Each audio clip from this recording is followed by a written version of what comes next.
I mention this often, and it's something that really keeps Come Home going. And that's the power of relationships. And towards the end of 2024 and heading into 2025, I want to continue to be extremely intentional around nurturing and growing relationships. One of the things that I've noticed throughout my entrepreneurial journey is it's really easy for me to just get isolated and siloed in the things that I'm doing, especially because it's just me. There's no team as of right now. It's just me working through the different things that Come Home is up to. And I realized that I closed myself off from different work opportunities, different networks of people, different support systems and groups. And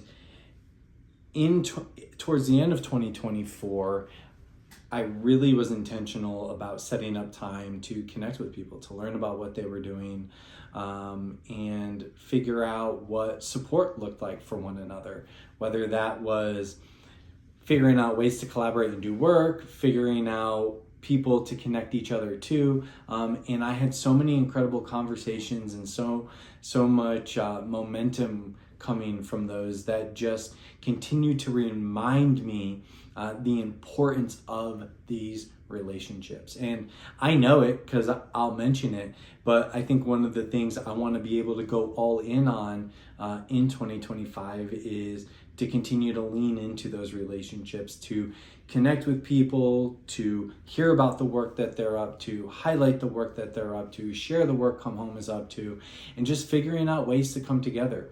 I know that things that I want to see evolve and change within education will not happen just because of me and Come Home. It doesn't. That's not how it works. It works when we come together. It works when we unite. It works when we collaborate. And one thing I can take control over, and I've reflected on taking control over, is I can control building that coalition, nurturing those relationships, checking in on people, checking in on work, and those different types of things. So that's a huge focus for me. It felt really good.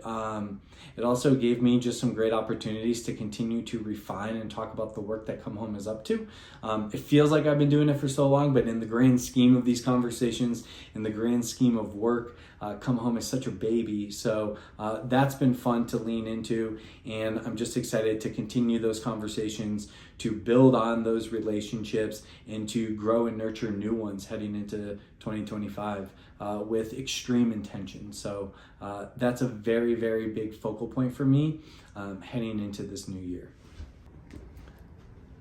One of the things I was thinking about, and this really goes to any industry, any person, if you want to live and be an emotionally intelligent human, it's really about how conscious and aware and intentional you can live your day to day, right? How aware are you around your emotional experience? How aware and conscious are you of your actions, your behaviors, your intentions, not only for yourself, but those around you? And that's really the commitment, right? Emotionally intelligent people are people who, in my mind, do that, who commit to living a life intentionally, who commit to living a life aware, who commit to just doing that for themselves, building the tools for themselves, as well as doing that with those around them, influencing and impacting those around them. So any person can do this at any moment. And so I encourage you and invite you as you enter this year, what does it look like for you to grow, develop, and nurture your emotional intelligence for yourself, for those around you, whether that be at home or within the workplace?